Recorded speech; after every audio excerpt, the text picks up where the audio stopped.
இந்த கும்பராசிக்காரர்கள் வாழ்க்கையில் இந்த நவம்பர் மாதம் என்னெல்லாம் நடக்க போகிறது, என்னென்ன பண்ண போகிறாங்களோ, நான் தொட்டதெல்லாம் தப்பாக போகுது, என்ன ஏதாவது ஒரு வேலை கொடுக்குறாங்க, நான் அந்த வேலையை செய்யும் போது தான் அந்த வேலை நடக்காமல் போயிடுது அல்லது கெட்டு போயிடுது, அந்த மாதிரி அதுக்கு நான் தான் காரணம்ன்றாங்க போன்ற விஷயங்கள் எல்லாம் இந்த கும்பராசிக்காரர்களுக்கு ஏற்படும். நண்பர்களே, இந்த சனி பகவான் அப்படிங்கிற ஒரு விஷயம் ராசிநாதனாக இருப்பது வக்கரம் பெறுவது என்ன, உடலில் ஒரு தயக்கத்தை கொடுக்கும். காலையில் எந்திரிச்சு இன்ஸ்டா பார்க்க ஆரம்பிச்சேன்னா சார் 7 மணிலேருந்து கும்பராசிக்காரர்கள் எல்லாத்தையும் கேட்டு பாருங்கள், அவங்க கையிலேருந்து மொபைலை பிடிங்கிட்டா அவ்வளோதான், அதுக்கு மேலே வந்து அவனால் வாழவே முடியாதுங்கிற மாதிரி ஆயிடும். அந்த அளவுக்கு அடிக்ஷன் ஆக்கி வச்சுருக்கோம். உங்களுக்கு 10ஆம் இடத்திலே செவ்வாய் ஆட்சி பெற்று அமர்ந்திருக்கிறார். செவ்வாயோட, சூரியனோட, புதனோட எல்லாரும் இருக்காங்க, சுக்கிரனோட. அடடா, 10ஆம் இடம் என்பது தொழில் ஸ்தானம். தொழில் ஸ்தானத்தில் இத்தனை கிரகங்கள் இருக்கும்போது தொழிலில் மாற்றமும் ஏற்றமும் கிடைக்கிறது. மிக உயர்ந்த இடத்துக்கெல்லாம் நீங்கள் போகிறீங்க. தொழிலில் 2ஆம் இடத்தை பார்க்குறார், தனஸ்தானத்தை பார்க்குறார். பணம் வருவதற்கான வழிகளெல்லாம் உண்டாக்கி தருகிறார். நல்லா சம்பாதிக்க போகிறீங்க. ஒரே ஒரு டிஸ்ட்ராக்ஷன் தான், என்ன சொல்லுங்கள், ஏற்கனவே ராசிநாதன் இப்போ தான் டிஸ்ட்ராக்ட் ஆகி திரும்பி வந்தார்.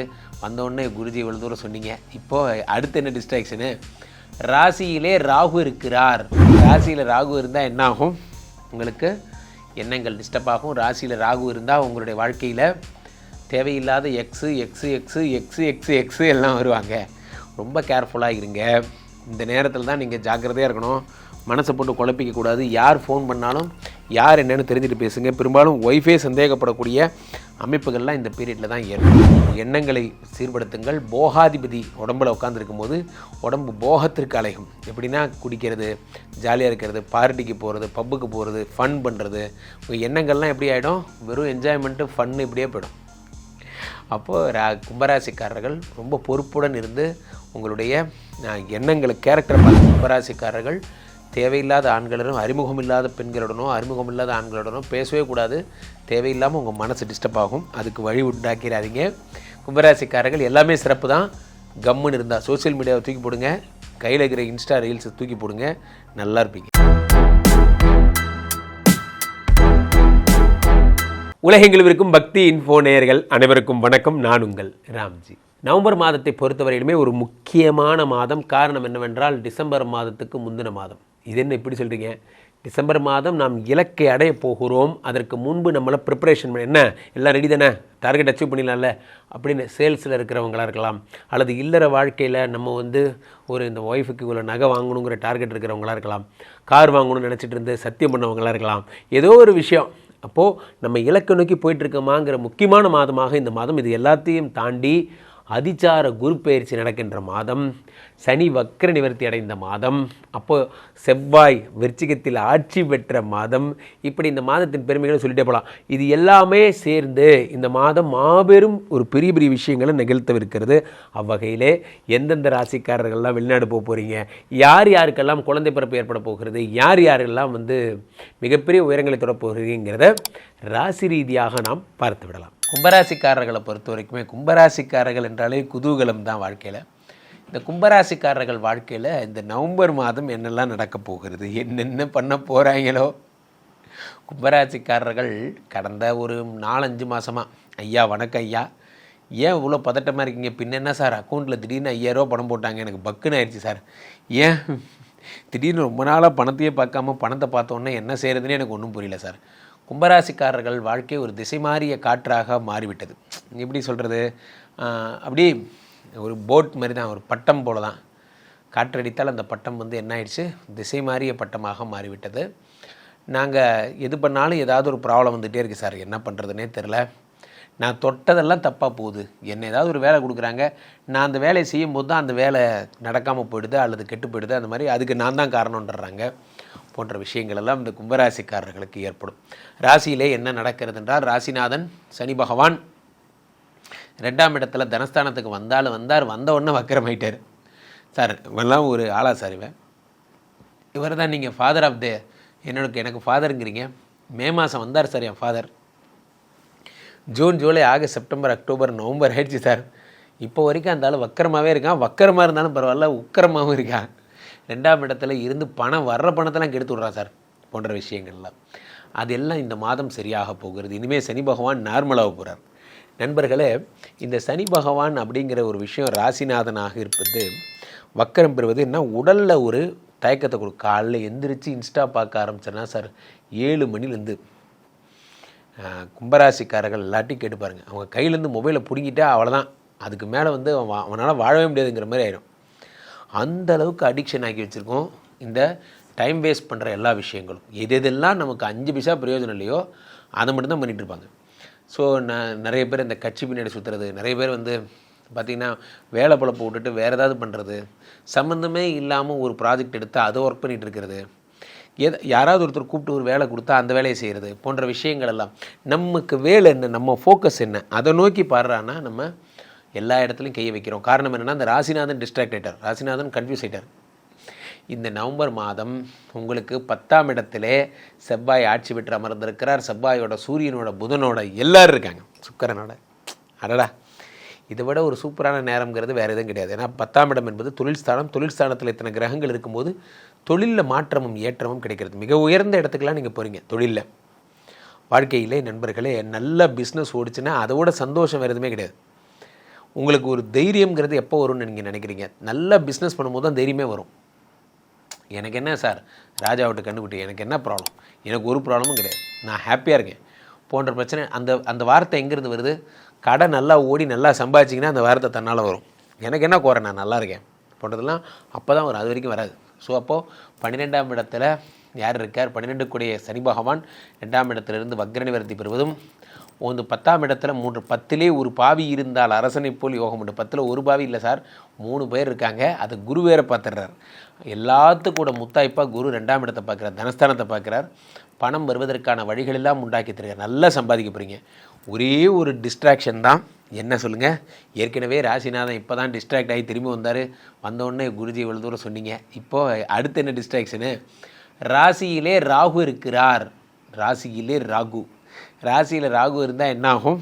உங்களுக்கு எண்ணங்கள் டிஸ்டர்ப் ஆகும். ராசியில் ராகு இருந்தால் உங்களுடைய வாழ்க்கையில் தேவையில்லாத எக்ஸு எல்லாம் வருவாங்க. ரொம்ப கேர்ஃபுல்லாக இருங்க. இந்த நேரத்தில் தான் நீங்கள் ஜாக்கிரதையாக இருக்கணும்.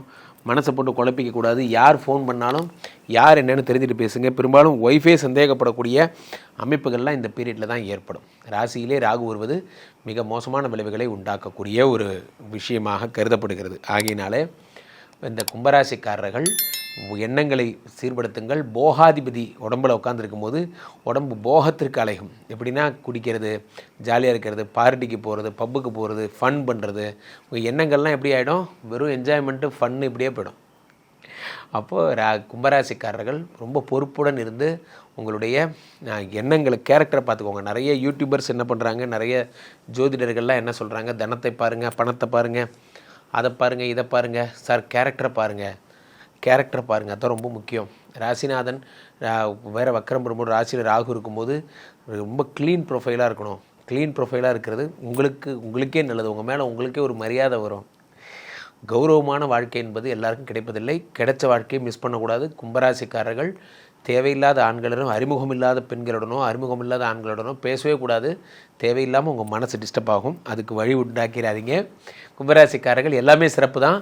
கம்முன்னு இருந்தால் சோசியல் மீடியாவை தூக்கி போடுங்க, கையில் இருக்கிற இன்ஸ்டா ரீல்ஸை தூக்கி போடுங்க, நல்லா இருப்பீங்க. பொதுவாகவே நண்பர்களே, இந்த நவம்பர் மாத பலன்களில் அதிசிறப்பாக கருதப்படுவது நான் பார்த்த வகையிலே குருவினுடைய அதிசார பயிற்சி மட்டும்தான். குரு உச்சம் பெறுகிறார். 12 வருடங்களுக்கு ஒரு முறை நடக்கின்ற அற்புத நிகழ்வு இந்த கடகத்தில் நடக்கின்ற குரு உச்சம். நன்றாக புரிந்து கொள்ள வேண்டும். இந்த குரு உச்சம் என்பது என்னவென்றால், குறிஞ்சிப்பூவை போல 12 வருடங்களுக்கு ஒரு முறை நிகழ்ந்தாலுமே இவர் பார்வை அத்தனை வீரியமுடையது. இப்போ உச்சம் பெற்ற குருவினுடைய பார்வை என்பது அத்தனை தீர்க்கமான பார்வை. இப்போ 5ஆம் பார்வையாக காலபுருஷனுக்கு 8ஆம் இடமாகப்பட்ட இந்த விருச்சிகத்தை பார்க்கிறார். இதில் என்ன ஒரு ஆச்சரியன்னா, அந்த இடத்துல 3 கிரகங்கள் இருக்காங்க. யார்? விருச்சிகத்தினுடைய ராசிநாதன் யார்? செவ்வாய் பகவான் ஆட்சி பெற்றவனாகவும் சூரியனும் சுக்கிரனும் இருக்கிறார்கள். அதை குரு பகவான் பார்த்துடுறார். பார்க்கும்போது என்ன ஆகுதுன்னா, ஒரே ஸ்ட்ரோக்கில் ஒரு ஸ்ட்ரைக்கரு 3 காயின். அப்போது இந்த 3 பேருடைய பலன்களும் கிடைக்க போகிறது. அடுத்து மகரத்தை பார்க்கிறார், அடுத்து மீனத்தை பார்க்கிறார். இங்கே தான் ஹைலைட்டு. மீனத்தை இந்த குரு பகவான் பார்க்கும் பொழுது மீனத்தில் யார் இருக்கான்னா சனி பகவான் உட்காந்துருக்காரு, வக்கரம் பெற்று உட்காந்துருக்காரு. அவரை வக்கர நிவர்த்தி பெற்று விட்டுறாரு. இந்த குரு பகவான் பார்த்து மங்களச்சனியாக மாற்றுறாரு. இம்சை பண்ணுறதுக்காக வந்த சனி இப்போது இன்பங்களை தரும் சனியாக மாறிட்டார். ஸோ இத்தனை விஷயமே இந்த நவம்பர் மாதம் நடக்கிறது. இதில் நாம் முக்கியமான விஷயமாக கருத்தில் கொள்ள வேண்டியது என்னவென்றால், புத பகவானுடைய பயிற்சியும் நாம் ஒரு கணக்கில் எடுத்துக்கொள்ளலாம். புதன் சுக்கிரனுடைய வீட்டுக்கு வந்திருக்கிறார். அதே நேரத்தில் இந்த சுக்கிரனுடைய வீடு அப்படிங்கிறது என்ன அப்படின்னா, காலபுருஷனுக்கு 7ஆம் வீடு, 3, 6 கூடவும் 7ஆம் வீட்டில் இருக்கிறான். அப்போ மனைவிக்கு வேலை கிடைக்கிறது போன்ற நிறைய பேர் லேண்ட் வாங்க போகிறீங்க. நிறைய பேர் உடல்நலம் சரியாக போகிறீங்க. பூர்வ புண்ணியஸ்தானம் சூரியனே குரு பார்க்கும்போது அப்பாவிடமிருந்து ஆதாயங்கள் நிறைய பேர் கிடைக்க போகுது.